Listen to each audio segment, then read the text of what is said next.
Hello YouTube, Josh McIntyre here with episode 4 of C++ coding tutorials. In this video we're going to cover scope in a more formal context. We're going to cover variables, data type sizes and ranges, and then we are going to get into the ternary operator, and the ternary operator does require some knowledge of conditional expressions, but we will get more into conditional expressions in the next video when we go into control structures. So I know a lot of that kind of sounds like gibberish right now, probably if you've never coded before or anything, but we'll start pretty basic right now with scope. So we kind of talked about scope in the last video when we were talking about these curly braces right here, because these are formally defined as scope operators. They define a block of code that is attached to something, and in this case it's a function. So this block of code between these curly braces, it belongs to main. So when main is ran, it will run everything between these curly braces. Now say we had an if statement control structure here, and there was some conditional statement in here, right? And then we have our curly braces out here. Now, basically, this is saying if this conditional statement is true, whatever it may be, then we'll execute everything in this block of code. If not, then it's just going to skip over this whole thing. Now, that's just kind of an example of scope on a very basic level, but one thing that may seem kind of confusing at first is that our entire program, even outside the context of these curly braces right here, has a scope, which means we can define variables outside over here. We can define variables that most people call global constants outside of here, and basically this means that no matter where you are in your program, you're going to be able to use these variables. You're going to be able to assign values to them, or do whatever you want to those values, basically. But it's not good to put anything but physically global constants in this section. So we kind of reserve this section for things like pi and gravity and other universal constants as such, or gravity, or like speed of light. I don't know what else.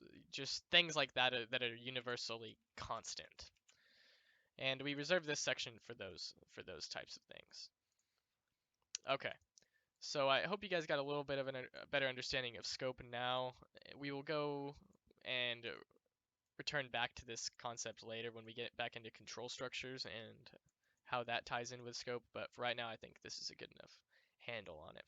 The next thing I want to go over is the data type sizes and ranges. So we talked about primitive data types last time, like int, float, double. Here, I should put that on the new line. Double, long, short, character, boolean. Um, and today, I guess I should introduce it right now because we're going to use it, but we didn't talk about it last time, is a thing called string. And string we have to include up here because string is not a primitive data type. It's not a built-in data type. We have to import or include the string library, which is what we're doing up here, to be able to use this string type or this string object. Okay, I want to take a look at this reference page I have open on Geeks for Geeks, which is a very helpful like forum for learning C++ and other programming languages included. But we can see that in this chart we have our primitive data types over here on the left over here. And then we have their size in bytes over here and their range over here. So you can see that an int has 4 bytes, or an int is 4 bytes of data that stores values between this range, integer values between this range. So whole numbers from this number to this number right here. And then a long int is 4 bytes, and it actually looks like it's the same thing. That might be a mistake, maybe not, I don't know. But an unsigned, if you put unsigned before a data type, that basically takes out the negative aspect of the range, which increases the range of positive numbers that it can go to. Because now these 4 bytes are dedicated not only to negative and positive numbers, but only to positive numbers. So the positive side of the range goes up. So yeah, if you put unsigned there, you can see that if you have a signed character, it goes from negative 128 to 127. If you have unsigned before a data type character, then it goes from 0 to 255. And character data types are only 1 byte of data. So that's pretty interesting. Floats, doubles, and long doubles, these are all floating point representations of numbers. Float is 4 bytes, double is 8 bytes, long double is 12 bytes. And I would recommend always using floats because using bigger data type sizes like a double and a long double, 8 and 12 bytes, that just makes your program more resource intensive, and you don't want that.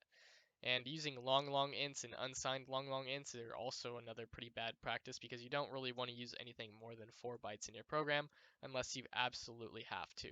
But if you always just use these huge data type sizes, it will slow down your program. Another cool thing you can experiment with in your own time is the size of function that takes in a primitive data type, and it will print out the number of bytes that primitive data type holds or has allocated for it, which is pretty cool. And you can see the output of this program right here. All right, so back to our program.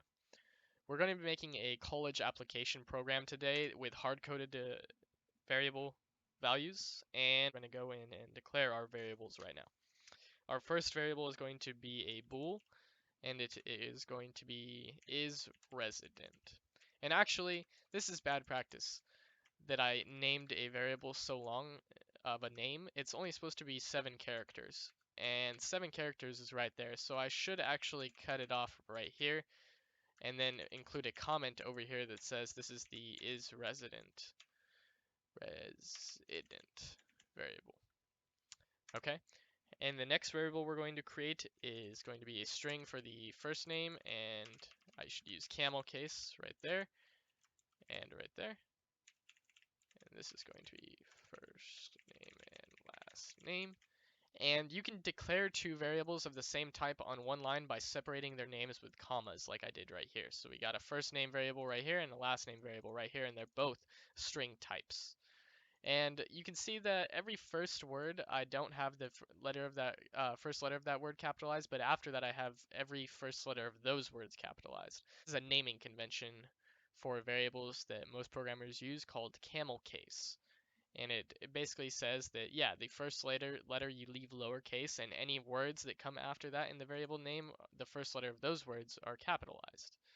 Yeah. The next variable we're going to add in is going to be a character for holding our middle initial. So I'm going to call it minit. And then put our comment over here, middle initial. And then we'll have a float for the GPA. And then we're going to have a character. And it's float GPA. Let's see what we got. And then we have an int for birth year. Birth year. Okay. So we got all our variables declared up here, and we can just say this is variable declarations. Okay. And then down here, all we're going to do is output our variables in a formatted way that looks like some sort of application, like a college application or something. So we're going to see out right here a string that says is resident. We're going to put a semicolon and a space. We're going to put our data operators right there, the output to our output stream. And then we're going to put is res right here. And then we're going to end the line with endl. Okay. Now I'm just going to copy this for each of our other variables. So we got for f name, l name, minute, GPA, and birth year. So this will be first name, last name, middle initial,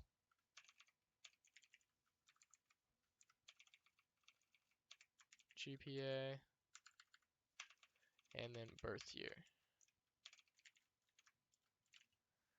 And then we'll replace these right here. That'll be L name, and this will be minute for middle initial, GPA, and birth year. Okay, so we actually don't have any values assigned to these variables yet, so we're going to go ahead and initialize them. And I'm going to say that is resident is true because I'm a California resident, so if this is my application, I'm going to put true. And for first name, I will put Josh for my first name, and then down here I will initialize it on a separate line. I'll put my last name right there, and then I'll move this comment up here. And then I'll push this one back. I'll format these a little bit better in a second. Like that. And then middle initial, we declare using single quotes. And I'll put an R in there. I don't know what my GPA is, but it's probably somewhere around like 3.6. So I'll just put that. And then my birth year is 1999. So I'll just go ahead and reline all my comments back up to make the program look nice. And then this should print out our college application. So we'll go ahead and run the program, clicking the green run button up there in the top of the screen. And you can see that it prints out our college application. Cool. Is resident is 1. So it printed out 1 instead of true because bool data types are read as a 0 or a 1. So basically if it's true, it's a 1. If it's false, it's a 0. That's how bool data types are. And we'll fix this error in a second using the ternary operator. So you can see that it printed out first name right here, Josh, last name McIntyre, middle initial R, GPA 3.6, and birth year 1999. We have all these values hard-coded in up here. And then next we're going to make it print out either true or false depending on what isres is. So what we're going to do here is we're actually going to take out this part of the line of code. That way it just prints out is resident without a new line at the end of it right here.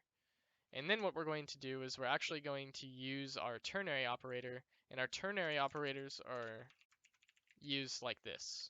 Basically, you have a condition, and then you have your ternary operator, which is denoted by a question mark.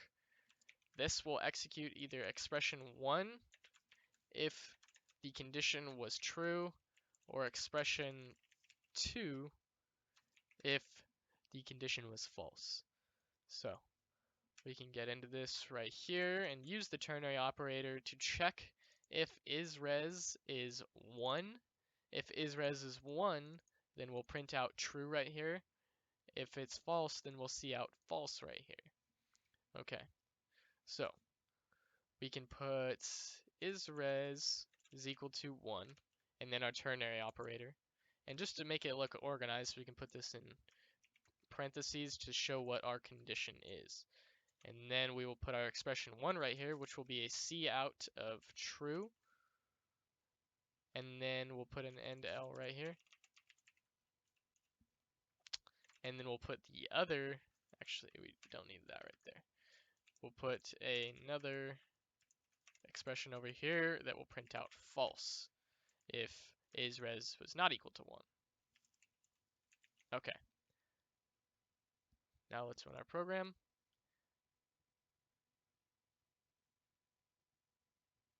And now it prints out true.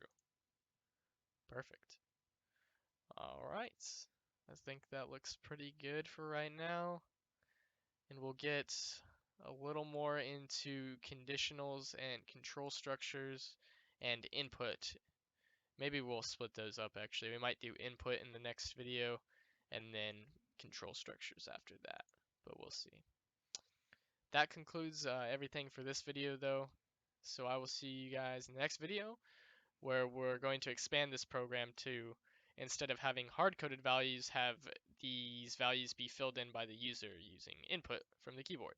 If you have any comments, questions, concerns, leave them in the comment section, and I'll see you guys next time. Bye.